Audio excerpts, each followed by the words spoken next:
This is Appalachian Television Omni Media, improving America. Can I get through? Well, it's 3:04. Wasteland time. The wasteland keeps souvenirs. They glow when you're lonely, or tired, or too close to the edge to tell the difference. They hide in the glove boxes and the cracked display cases, in pockets you forgot your hands still knew. Some things are asked to be carried. Some things only look like they do. Tools have a use. Relics have a gravity. Carry enough of the wrong kind, and even standing still will feel like walking uphill. Tonight's story is about knowing which kind is which. About the difference between a weight you need and a weight that needs you to keep it heavy. It's about how hands need to learn to let go. Not because the past was small, but because your next day needs the room. It's about a woman named Claire and a dress that remembered her name. Long after the world would forget it. A name stitched inside a collar. Patient as dust. Bright as the last good piece of thread. This is midnight in the wasteland. I'm NightWatch. Still here. Still passing along the things most people walk past without looking. Still sweeping the corners of the dark for little shapes we keep tripping over. No lesson promised. Only a shape. And the sound it makes when you set it down. Let me tell you what I was told. This one came by the way of a light finger picker named Ames. A man who knows the difference between junk and what people used to call keepsakes. This one came by the way of a light finger picker named Ames.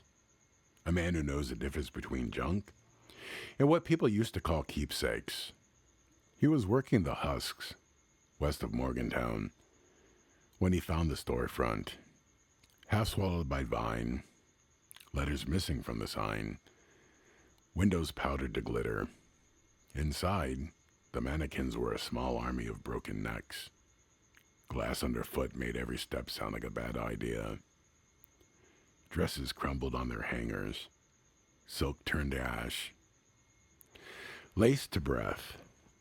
In the back, under shelving that had let go of the wall, something white survived.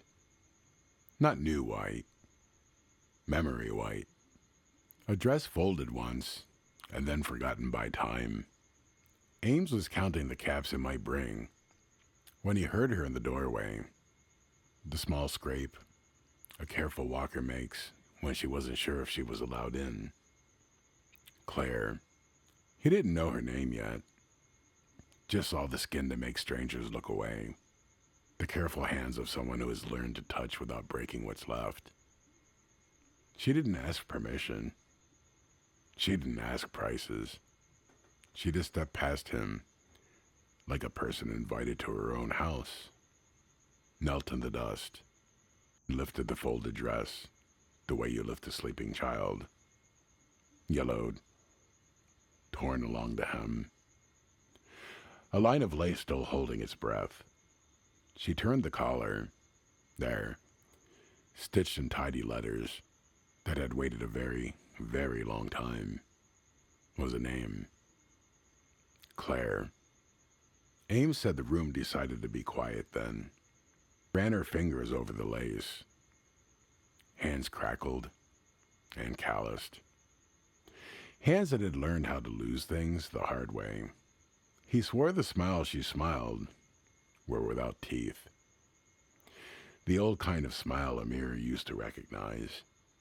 She didn't speak, didn't cry, just stood there a long while and remembered something no one else could carry for her.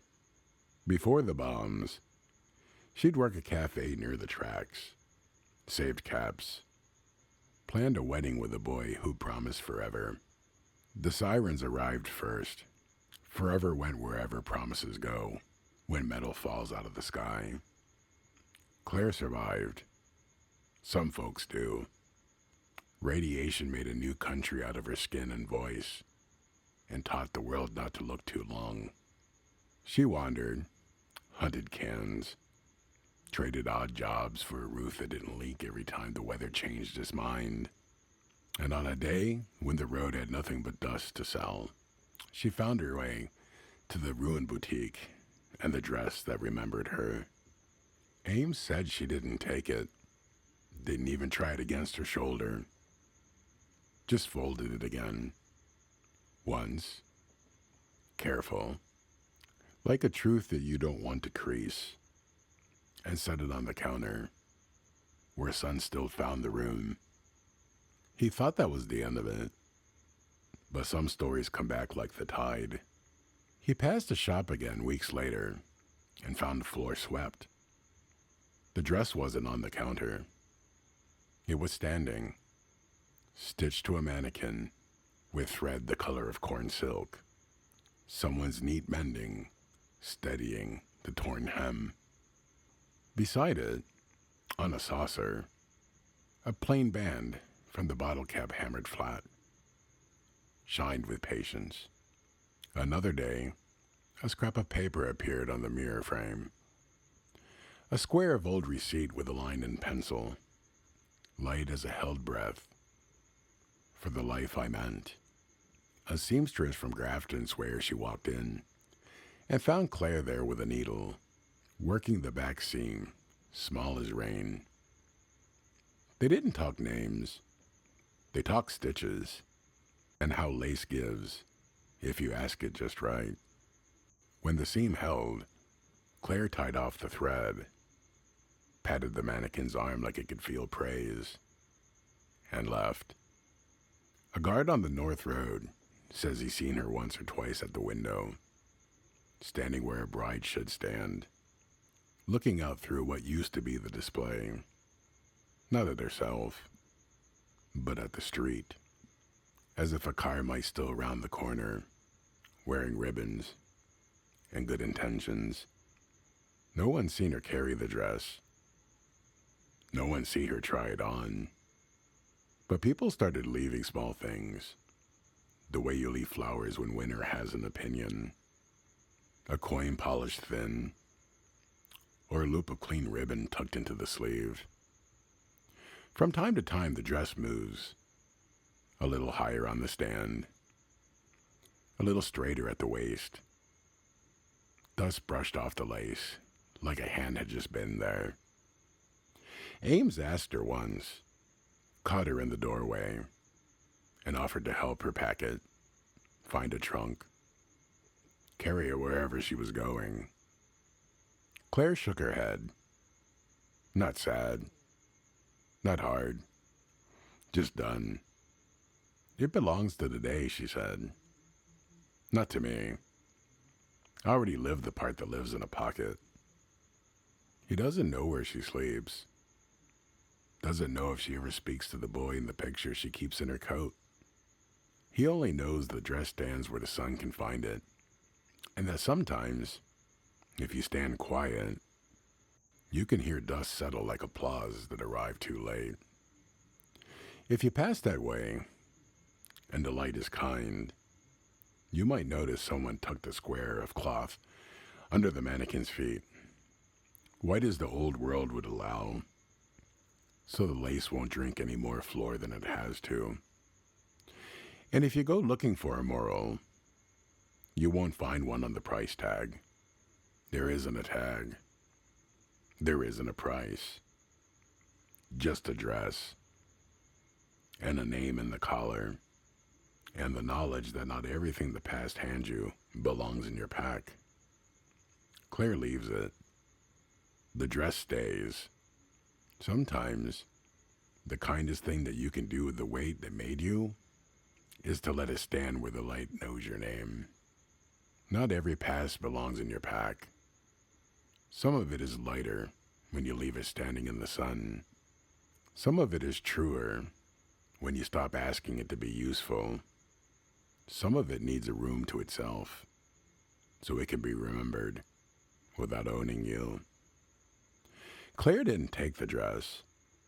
She mended what she could, set it where the light could find it, and walked out with empty hands on purpose. She kept the day that was ahead of her.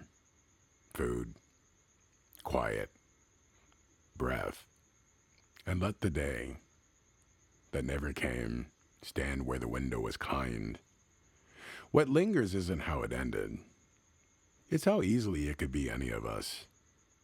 Anyone who kept one bright thing too long and called it comfort when it was only a weight. Anyone who mistook an anchor for a keepsake, a relic for a reason. If the world tells you to carry one more keepsake, think about Claire. Because sometimes the keepsake isn't balm. Sometimes it's an anchor. Sometimes it was a map once. And now it's just paper that wants your pocket more than you need the directions. Bless it. Keep it standing in the light. Walk on. This is NightWatch. I'll be here. Still listening. Still carrying the stories no one else will. Until then, hold fast to what you already have. Keep a little space for the day that's coming, and let the rest stay where the light can reach it.